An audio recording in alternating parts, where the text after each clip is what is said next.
नमस्कार, आप देख रहे हैं IBC 24। मैं हूं आपके साथ विजय पंड्या। चुनाव की हर छोटी बड़ी खबर यहां, क्योंकि ये है चुनावी चौसर। हमारे इस स्पेशल सेगमेंट में हम उपचुनाव से जुड़ी हर खबर आपको दिखाते हैं, हर खबर के अंदर की खबर आपको दिखाते हैं। आज बात मध्य प्रदेश की उन 28 सीटों की होगी जहां उपचुनाव के लिए बीजेपी ने अपने उम्मीदवारों का ऐलान तो कर दिया है, लेकिन ग्वालियर चंबल की 16 सीटों पर उसे नई चिंता सताने लगी है। दरअसल हाथरस की घटना कांग्रेस ने चुनावी मुद्दा बनाने के मूड में वो दिख रही है, जिससे बीजेपी को डर है कि उपचुनाव में दलित वोटर्स उससे दूर हो सकते हैं। लिहाजा डैमेज कंट्रोल के लिए अपने दलित चेहरों को मोर्चे पर तैनात कर दिया है। अब उसका ये दाव कितना काम करता है, ये चुनावी नतीजे ही बताएंगे।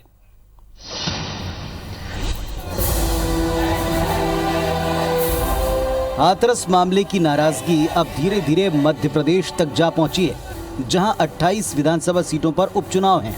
इन सीटों पर दलित समुदाय ही निर्णायक होते हैं। मध्य प्रदेश के ग्वालियर चंबल की 16 सीटों पर दलित वर्सेस सवर्ण का मुकाबला होता आया है, लेकिन बीजेपी के सामने चिंता दलित वोटर्स को लेकर ज्यादा है।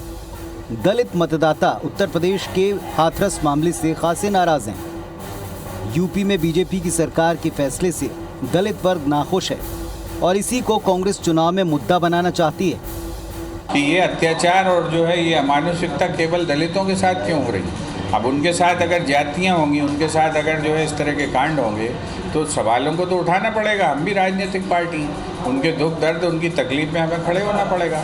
वही आज बात हो रही है। अंबाह, गोहद, करैरा, भांडेर, सांची, डबरा ये वो सीटें हैं जहां अनुसूचित वर्ग का 30% से ज्यादा वोटर्स हैं और हर चुनाव में यही किंग मेकर की भूमिका में होते हैं। इन सीटों पर नुकसान की आशंका से बीजेपी ने इनकी किलेबंदी शुरू कर दी है। यही वजह है कि बीजेपी ने इन सीटों पर जीत की जिम्मेदारी SC मोर्चा के राष्ट्रीय अध्यक्ष लाल सिंह आर्य को सौंपने का मन बनाया है। वहीं इसे मुद्दा बनाने को लेकर बीजेपी कांग्रेस पर हमलावर है। सबसे ज्यादा इन वर्गों के जनप्रतिनिधि चुनकर ला रही है, तो कांग्रेस की कहाँ बिसात है। कांग्रेस केवल भड़काने को, कांग्रेस केवल बदनाम करने में, कांग्रेस केवल अराजक माहौल खड़ा करने में, कांग्रेस केवल लड़ाने में, भिड़ाने में, तनाव और हिंसा फैलाने में यकीन रखती है। पिछले चुनाव में माई का लाल शब्द बीजेपी को काफी भारी पड़ गया था और ग्वालियर चंबल भाजपा से दूर छिटक गया था, लेकिन अब दलित वर्ग भाजपा के लिए परेशानी का सबब बन सकता है, जिसका फायदा कांग्रेस ले सकती है। बहरहाल 10 नवंबर को चुनावी नतीजे स्पष्ट करेंगे कि वोटर्स पर यह मुद्दा कितना असरकारक रहा। सुधीर दंडोतिया, IBC 24, भोपाल। और इस पर ज्यादा बातचीत के लिए हमारे संवाददाता सुधीर दंडोतिया हमारे साथ जुड़ गए। सुधीर, बात हाथरस की कर लेते हैं, साथ ही साथ मध्य प्रदेश में भी आने वाले इस कुछ समय में, इस अंतराल में हम देखें तो महिलाओं की सुरक्षा को लेकर कई बार सवाल उठ गए हैं। ऐसे में दलित चेहरे को लेकर कांग्रेस सतर्क हो रही है। उसका कहना है कि हाथरस कांड से लेकर मध्य प्रदेश में भी इस तरह की वारदात हुई हैं। ऐसे में हम राजनीतिक पार्टी हैं, उनके साथ खड़ा होना पड़ेगा। चुनाव में कहीं ना कहीं ये मुद्दा बीजेपी को भारी पड़ सकता है। देखिए विजय, बिल्कुल अगर बात करें तो उत्तर प्रदेश के अंदर बीजेपी की सरकार है और योगी आदित्यनाथ मुख्यमंत्री है, जो कि स्टार प्रचारक पूरे देश भर में बीजेपी के जाने जाते हैं। पर लेकिन उनके राज्य में जिस तरीके से हाथरस कांड हुआ, उसके बाद देश भर में ये पूरा मुद्दा बना। अब मध्य प्रदेश के अंदर उपचुनाव है, लिहाजा कांग्रेस इस पूरे मुद्दे को बनाने की कोशिश कर रही है। कांग्रेस को ये लगता है कि जिस तरीके से लगातार मध्य प्रदेश के अंदर पिछले कुछ दिनों से घटनाएं सामने निकल कर आई थी, हालांकि मध्य प्रदेश सरकार का यह दावा था कि उन पर तुरंत कार्रवाई की गई थी, पर लेकिन कांग्रेस इन तमाम घटनाओं का जिक्र हाथरस से जोड़ते हुए उपचुनाव में कहीं ना कहीं उसको ले जाने की कोशिश कर रही है। ऐसे में कांग्रेस के जो नेता हैं वो कहीं ना कहीं उत्तर प्रदेश की बीजेपी की सरकार के बहाने मध्य प्रदेश में अब बीजेपी की सरकार जो है उसको कटघरे में खड़ा करना चाहते हैं। लिहाजा बीजेपी की जो रणनीति है, बीजेपी की जो चिंता है, वो बिल्कुल साफ समझी जा सकती है। और ऐसे में मध्य प्रदेश के अंदर ऐसी सीट जहां पर SC वर्ग बाहुल्य में है या फिर अच्छा खासा प्रभाव रखता है, निर्णायक भूमिका में है, वहां पर अब SC वर्ग के नेताओं की तैनाती की जा रही है। लाल सिंह आर्य को हाल ही में दिल्ली में जिस तरीके से राष्ट्रीय अध्यक्ष बनाया गया गया था। ये भी एक बड़ा कारण माना जा रहा था कि एससी वर्ग की नाराजगी दूर करने के लिए मध्य प्रदेश में बीजेपी ये चाहती है कि एक वर्ग इस तबके का एक बड़ा नेता जो है वो मध्य प्रदेश से हो। ऐसे में गोहद जहाँ पर चुनाव है, ग्वालियर चंबल अंचल जहाँ पर 16 सीटें हैं, जहाँ पर इस वर्ग का खासा प्रभाव माना जाता है, वहाँ से बीजेपी का राष्ट्रीय अध्यक्ष एससी मोर्चा का निकलना ये बीजेपी के लिए फायदेमंद हो सकता है। और ऐसे में अब जिन सीटों पर जहाँ पर कम से कम ये माना जा रहा है कि एससी वर्ग के मतदाता अच्छी खासी संख्या में है, वहाँ पर लाल सिंह आर्य को चुनाव प्रचारक के तौर पर या फिर उनके जो टीम है उनको सक्रिय करने का प्लान जो है बीजेपी बना रही है। देखना होगा, उपचुनाव सामने है कि कितना प्रभाव इन तमाम मुद्दों का पड़ेगा। पर लेकिन मध्य प्रदेश के अंदर कम से कम सत्ता में वापसी के लिए कांग्रेस जो है हर कोशिश में लगी हुई है। लिहाजा छोटे से छोटा मुद्दा हो या फिर बड़ी से बड़ी कोई घटना हो, उसको अब मध्य प्रदेश के उपचुनाव से जोड़कर देखा जा रहा है और उसको मध्य प्रदेश के चुनाव में बनाने की कोशिश भी की जा रही है। विजय जी, वाकई सुधीर, जो 9 सीटें हैं एससी वर्ग की, उस पर एक और पार्टी है बीएसपी, उसका भी अपना दबदबा है, वो भी उस इलाके में अपना वर्चस्व रखती है। आपको एक तरफ कांग्रेस से भी लड़ना है, कांग्रेस ऐसे मुद्दों को लेकर आ रही है जिससे पार पाना मुश्किल है। दूसरी बड़ी बात यह कि एक तीसरी ताकत भी उभर कर सामने आ रही है। आज जिस तरह से अपनी पार्टी के प्रत्याशियों का नाम वो सामने लेकर आई, सवाल ये है कि बीजेपी के लिए ये चुनाव प्रतिष्ठा का तो है, लेकिन उससे ज़्यादा परेशानियां बहुत सामने हैं। देखिए, निश्चित तौर पर जिस हालात में सरकार मध्य प्रदेश में बनी उसको लेकर बीजेपी को ये पता है कि चुनौतियां मध्य प्रदेश के अंदर कम नहीं है। और सबसे बड़ी बात ये कही जाए कि बीजेपी के लिए जो मुश्किलें खड़ी कर रही हैं वो कहीं ना कहीं वो चेहरे हैं जो कांग्रेस छोड़ बीजेपी में शामिल हुए थे, और उसके बाद में हालात जिस तरीके से पैदा किए जा रहे हैं, चुनाव के दौरान जो मुद्दे बने हैं वो बीजेपी के लिए एक मुश्किल है। क्योंकि बीजेपी के खुद के कार्यकर्ता, खुद के नेता जो है वो उतनी सक्रियता से काम नहीं कर रहे हैं जितना कि बीजेपी के किसी पुराने उम्मीदवार के लिए क्या करते थे। लिहाजा उनको सक्रिय करना एक बड़ी चुनौती। और दूसरा जो फैक्टर इस पूरे चंबल ग्वालियर चंबल इलाके में, चाहे वो दलित फैक्टर की बात की जाए या फिर जो माई का लाल जो एक सामान्य वर्ग की नाराजगी पिछले चुनावों में देखने को मिली थी, इन दोनों वर्ग के मतदाताओं की नाराजगी को कैसे दूर किया जाए, ये भी एक बड़ी चुनौती बीजेपी के लिए बनी हुई है।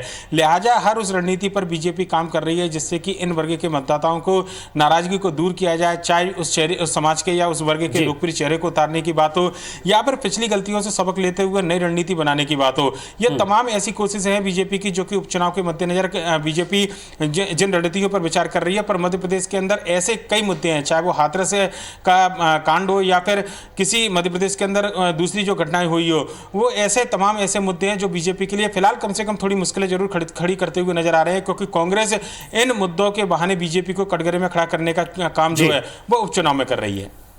वाकई सुधीर, और जिस तरह से दलित एक चेहरा है, उस चेहरे को लेकर दोनों ही पार्टियां राजनीति करती है और एक तीसरी पार्टी है जो सिर्फ इसी की राजनीति करते हुए आगे बढ़ी है।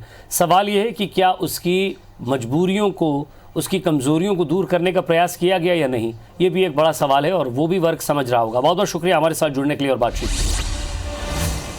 इधर चुनाव प्रचार के शबाब पर पहुंचने के पहले कांग्रेस के स्टार प्रचारक और इकलौते चेहरे कमलनाथ पर एफआईआर दर्ज हो गई है। कमलनाथ समेत 8 कांग्रेस नेताओं पर दतिया जिला प्रशासन ने कोविड के गाइडलाइन के उल्लंघन का मामला दर्ज किया है। जाहिर है ऐसे में कांग्रेस ने भाजपा सरकार पर दुर्भावनापूर्ण कार्रवाई करने का आरोप लगाया है। पूर्व कानून मंत्री पीसी शर्मा ने कहा है कि कमलनाथ और कांग्रेस भाजपा की गीदड़ भपकियों से डरने वाली नहीं है। कांग्रेस के खिलाफ एक तरफा कार्रवाई करने की शिकायत चुनाव आयोग से करेंगे।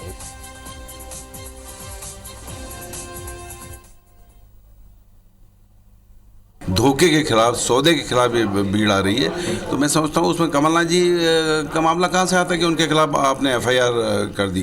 ये दुर्भावनापूर्ण कार्रवाई है और चुनाव आयोग को इस चीज़ का संज्ञान लेना चाहिए। तैयार हैं हर तरह के मुकदमे बर्दाश्त करने के लिए, लेकिन जनता के बीच में जाएंगे और अपनी बात रखेंगे। और इधर प्रदेश में 28 सीटों पर उपचुनाव होने जा रहे हैं, जिसमें ग्वालियर चंबल की 16 सीटें अति महत्वपूर्ण मानी जा रही हैं और इन सीटों पर कांग्रेस से बीजेपी में आए ज्योतिरादित्य सिंधिया की साख भी लगी हुई। और इन्हीं सीटों के हारे जाने से 2018 के चुनाव में बीजेपी सत्ता से दूर हो गई थी, पर सिंधिया के बीजेपी में शामिल होने से अब ये सीटें तय करेंगी कि सिंधिया का भविष्य बीजेपी में कैसा रहेगा। कांग्रेस के मुताबिक बीजेपी इन सीटों पर हार रही है, इसलिए शिवराज सिंह की जगह अब नरेंद्र सिंह तोमर और वीडी शर्मा को आगे करके इन सीटों पर हार का ठीकरा रखने की तैयारी की जा रही है। हालांकि कांग्रेस के इस आरोप पर बीजेपी के प्रदेश मीडिया प्रभारी ने पलटवार करते हुए कहा है कि ग्वालियर दौरे पर कमलनाथ के साथ स्थानीय नेता शामिल नहीं हुए, ऐसे में कांग्रेस अपने खुद चिंता करे।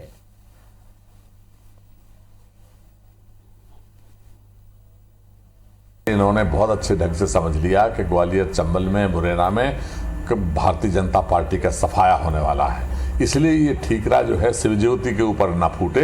तो अब नरेंद्र तोमर जी को और BD शर्मा जी को आगे करने का प्रयास हो रहा है कि हार का ठीकरा उनके सर पर फूटे ताकि वो जवाबदार बने, क्योंकि हारना तो पक्का है। आपके मुखिया भी ग्वालियर में आए थे, उन्होंने सबको फ़ोन लगाए कमलनाथ जी ने कि आओ मेरे साथ चलो रैली में। ना गोविंद सिंह जी पहुँचे, ना अशोक सिंह जी पहुँचे। कमलनाथ जी को सहारा मिला सिर्फ मिर्ची बाबा का। एक तांत्रिक को बिठा के ग्वालियर में उन्होंने रैली की, पहले उसका वो जवाब दें। फिर ज्योतिरादित्य सिंधिया के साथ कैसे उनको अपमानित करना है, प्रताड़ित करना है, कैसे खेमेबाजी करना है, ये संस्कार कांग्रेस में थे। भारतीय जनता पार्टी में उनके आने से हमारी ताकत 1 और 1 11 हुई है, और एक पूरा परिवार एक साथ जब चलता है तो एक गीत है ना, कंधों से मिलते हैं कंधे, कदमों से कदम मिलते हैं, वो चलते हैं जब ऐसे तो दिल दुश्मन के हिलते हैं। तो दिल दुश्मन का हिल रहा है कांग्रेस का ऐसे। और इधर ग्वालियर विधानसभा के लिए ज्योतिरादित्य सिंधिया के 2 शिष्य आमने सामने हैं। सिंधिया के कांग्रेस में रहते हुए दोनों उनका झंडा थाम कर चलते हैं, लेकिन सिंधिया के भाजपा में जाने पर मंत्री प्रद्युम्न सिंह तोमर भी उनके साथ हैं और अब भाजपा के प्रत्याशी। वहीं कांग्रेस ने सिंधिया के साथ नहीं जाने पर इनाम के रूप में सुनील शर्मा को प्रद्युम्न के मुकाबले उतारा है। वैसे भी सुनील शर्मा लंबे समय से इस क्षेत्र की विधानसभा टिकट की मांग करते रहे हैं। दोनों ही अपने अपने हिसाब से जनसंपर्क में लगे हुए हैं। दरअसल उपनगर ग्वालियर के नाम से प्रसिद्ध ग्वालियर विधानसभा में व्यापक क्षेत्र आता है। वैसे ये सीट परंपरागत भाजपा का गढ़ रही है, फिर भी बाबू रघुवीर सिंह और 2 बार प्रद्युम्न सिंह तोमर कांग्रेस प्रत्याशी के रूप में विजयी रहे हैं। प्रद्युम्न सिंह के वो ये कह रहे हैं कि वो ज्योतिरादित्य सिंधिया के शिष्य हैं, इसलिए उन्हें फायदा मिलेगा। तो वहीं सुनील शर्मा का कहना है कि शिष्य ने जनमत को बेचा है, इसलिए असली शिष्य को जनमत मिलेगा। एक गुरु के 2 शिष्य होते हैं। शिष्य को गुरु लास्ट में अपना सब कुछ दे देता है और एक को नहीं देता है। इसका कारण आप समझते हो क्या होता है? श्रद्धा, शौर्य और निष्ठा। कांग्रेस पार्टी की सरकार जो बनी थी वो एक एक कार्यकर्ता के खून पसीने की मेहनत की वजह से बनी थी और जनता के आशीर्वाद से बनी थी। और उस सरकार को षड्यंत्र पूर्वक जिस प्रकार से गिराया गया है, जनता इसका बदला लेगी और इन षड्यंत्रकारियों को सबक जरूर सिखाएगी। और मंदसौर के सुवासरा विधानसभा में होने वाले उपचुनाव में दोनों दलों के प्रत्याशी मतदाताओं को रिझाने में जुट गए हैं। कांग्रेस छोड़कर भाजपा में शामिल हुए हरदीप सिंह डंग कोरोना संक्रमण से उबरने के बाद फिर से जनसंपर्क में जुट गए हैं। उधर कांग्रेस प्रत्याशी राकेश पाटीदार भी देर रात तक जनसंपर्क करते रहे। राकेश पाटीदार भाजपा के हरदीप सिंह डंग को गद्दार बताकर जनता का विश्वास हासिल करने के प्रयास में है। वहीं हरदीप सिंह डंग कांग्रेस के राकेश पाटीदार पर चारित्रिक आरोप लगा रहे हैं। दोनों प्रत्याशियों के अपने अपने दावे हैं। क्षेत्र में स्टार प्रचारकों का भी इंतजार है। हालांकि मुख्यमंत्री शिवराज सिंह चौहान और पूर्व मुख्यमंत्री कमलनाथ सुवासरा विधानसभा के सिताबू में जनसभा कर चुके हैं। अब उम्मीदवार खुद ही दावे और वादे के साथ लगे हुए हैं। जो उम्मीदवार है उसका चाल चरित्र और चेहरा पूरी जनता जानती है, इसलिए उनके बारे में बोलने की जरूरत नहीं है, क्योंकि उस पवित्र मंदिर में भेजने के लिए कैसा इंसान होना चाहिए ये जनता निर्णय लेना अच्छी तरह जानती है। तो चरणबद्ध तरीके से कर्ज माफी हो रही थी। किसानों ने देखा 50,000 रुपए का कर्ज माफ हुआ, 1 लाख रुपए तक का हुआ और जून तक 2 लाख रुपए का कर्ज माफ होना था और कर्ज माफ होता, क्योंकि जनता को पूरा विश्वास है और जनता को आज भी विश्वास है। मध्य प्रदेश की कमलनाथ सरकार के पूर्व मंत्री लाखन सिंह यादव ने बड़ा बयान दिया है। लाखन सिंह ने कहा है कि धनबल और गद्दारी से कमलनाथ सरकार को गिराया गया है, जिसे चंबल के लोग बर्दाश्त नहीं करेंगे। इसके साथ ही लाखन सिंह ज्योतिरादित्य सिंधिया के 8 नवंबर के दौरे पर सिंधिया पर उन्होंने तंज कसा है। लाखन सिंह ने कहा है कि सिंधिया फोर्स और तामझाम के साथ आते हैं। शायद उन्हें अपनी गलती का एहसास होने लगा है, इसलिए सिंधिया को डर लगता है। कहीं ग्वालियर चंबल क्षेत्र का जो स्वाभिमानी मतदाता है, स्वाभिमानी आवाम है, वो कहीं मेरे ऊपर टूट ना पड़े, नाराज़गी का शिकार न हो जाऊं, उससे उसकी वजह से शायद मुझे लगता है कि वो पूरे लाभ लश्कर शिवराज सिंह जी और पूरे टीम के साथ आते हैं। नहीं तो उनका तो ये घर है, उनका गृह जिला है। भिंड जिले में अनुसूचित जाति के लिए सुरक्षित गोहद विधानसभा के मतदाताओं का अपना अलग ही अंदाज है। यहां के लोगों ने अपनों से ज्यादा दूसरों पर भरोसा किया है और यही वजह है कि पिछले 10 चुनाव में भारी प्रत्याशी ही विधायक बने हैं। 1980 से 2018 तक 10 चुनाव हुए, इसमें 10 स्थानीय प्रत्याशियों को हार का मुंह देखना पड़ा। और इतना ही नहीं, कई बार स्थानीय प्रत्याशियों को जमानत तक बचाना मुश्किल हो गया। दरअसल गोहद विधानसभा की बात करें तो इस विधानसभा को सुरक्षित सीट घोषित किया गया है और ये अनुसूचित वर्ग के लिए आरक्षित की गई। गोहद विधानसभा में पिछले 10 चुनावों का जो इतिहास रहा है, गोहद विधानसभा एकमात्र ऐसी विधानसभा है जहां की जनता ने पिछले 10 चुनावों में स्थानीय प्रत्याशी को नहीं चुना। 1980 से लेकर अब तक कोई स्थानीय प्रत्याशी जीत नहीं दर्ज कर पाया है।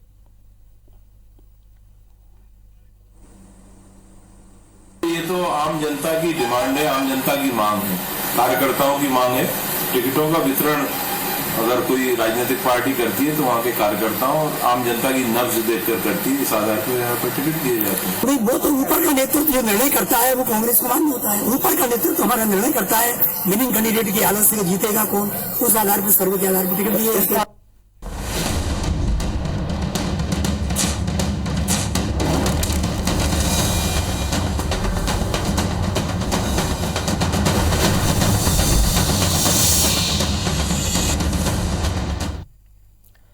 ब्रेक के बाद एक बार फिर से आप सभी का स्वागत है और अब बात करेंगे मरवाही की महाभारत की।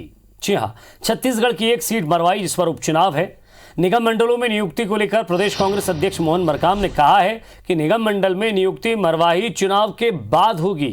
वहीं जाति मामले पर बोलते हुए मरकाम ने अमित जोगी के आरोप पर कहा कि अमित जोगी अगर असली आदिवासी हैं तो सर्टिफिकेट प्रस्तुत करें। नेता प्रतिपक्ष धर्मलाल कौशिक के बयान पर मरकाम ने कहा है कि अंतागढ़ उपचुनाव में बीजेपी ने प्रत्याशियों को डरा धमकाकर बैठाया था। मोहन मरकाम से खास बातचीत की हमारे संवाददाता सौरभ सिंह परिहार ने।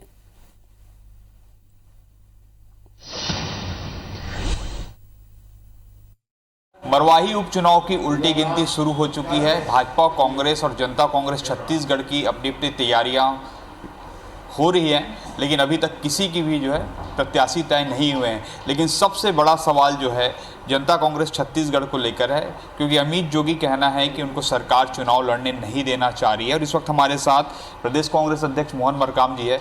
मरकाम जी, अमित जोगी के आरोपों को आप कैसे देखेंगे? देखिए, मरवाही जो सीट है आदिवासी के लिए आरक्षित है। देश का कानून हो या सरकार हो, अगर उनके पास आदिवासी का सर्टिफिकेट है तो कोई भी सरकार यह कानून नहीं रोक सकता। अपने आप को अगर आदिवासी समझते हैं, आदिवासी का सर्टिफिकेट लाए और चुनाव लड़े, सरकार इसमें कहाँ रोकने वाली कौन हो सकती है। रही बात जिस ढंग से आरोप लग रहे हैं, जो बात आ रही, चाहे धर्मलाल कौशिक जी हो या अन्य हो, अंतागढ़ की बात देख लीजिए। अंतागढ़ में सभी प्रत्याशियों को नाम वापसी के लिए भारतीय जनता पार्टी की सरकार पूरी लगी हुई थी। किस मुंह से कौशिक जी जो चुनाव लड़ने की बात कर रहे हैं, जबकि हमारी सरकार सबको चुनाव लड़ने देना चाहती है। सर, एक और सवाल था कि निगम मंडल में नियुक्तियां होनी बाकी है, कब तक होगी? देखिए, मरवाही चुनाव जैसे संपन्न होगा, हमें लगता है इसी सत्र में, इसी साल 2020 में ही जो बचे निगम मंडलों और संगठन के जो जिला कार्यकारिणी ब्लॉक अध्यक्षों की नियुक्ति होगी, ऐसा हमें लगता है। तो ये थे हमारे साथ प्रदेश अध्यक्ष मरकाम जी, जिनका साफ तौर पर कहना है कि मरवाही में कांग्रेस की जीत होगी। वहीं उन्होंने अमित जोगी के आरोपों को सीधे से नकारा है और कहा है कि अगर अमित जोगी के पास आदिवासी का सर्टिफिकेट है तो वो प्रस्तुत करे, चुनाव लड़ने से उन्हें कोई नहीं रोक सकता। अब देखने वाली बात होगी जब प्रत्याशियों का चयन होगा तो कौन कौन से पार्टी के कौन कौन प्रत्याशी सामने आ रहे हैं। कैमरामैन नवीन लागले के साथ सौरभ सिंह परिहार, IBC 24 रायपुर। तो मरवाही विधानसभा क्षेत्र के दक्षिण मंडल में गौंड समाज की एक चुनावी बैठक हुई है। इसमें गौंड समाज के पदाधिकारियों के अलावा सभी बूथों के समाज प्रमुख और भाजपाई शामिल हुए हैं। बैठक में भाजपा की चुनावी रणनीति को लेकर चर्चा हुई। ये भी कहा गया कि कांग्रेस और JCCJ ने मरवाही के लोगों को साड़ी और बर्तन बांटकर 3 साल तक ठगने की योजना बनाई। इसमें लोगों को नहीं फंसना है। अटल सरकार, मोदी सरकार और रमन सरकार की जनप्रिय नीतियों और फैसलों की जानकारी लोगों को याद कराना है ताकि भाजपा की मरवाही सीट पर जीत हो। गौंड समाज के पदाधिकारियों ने कहा कि इस बार भाजपा की ओर से असली आदिवासी को मरवाही का विधायक बनाना है, जो क्षेत्र से भली भांति परिचित हो। बैठक में बीजेपी प्रदेश कार्य समिति सदस्य पूर्व प्रत्याशी अर्चना पोर्ते, पूर्व विधायक रामदयाल उइके और डॉक्टर गंभीर सिंह सहित बाकी सामाजिक नेता शामिल हुए।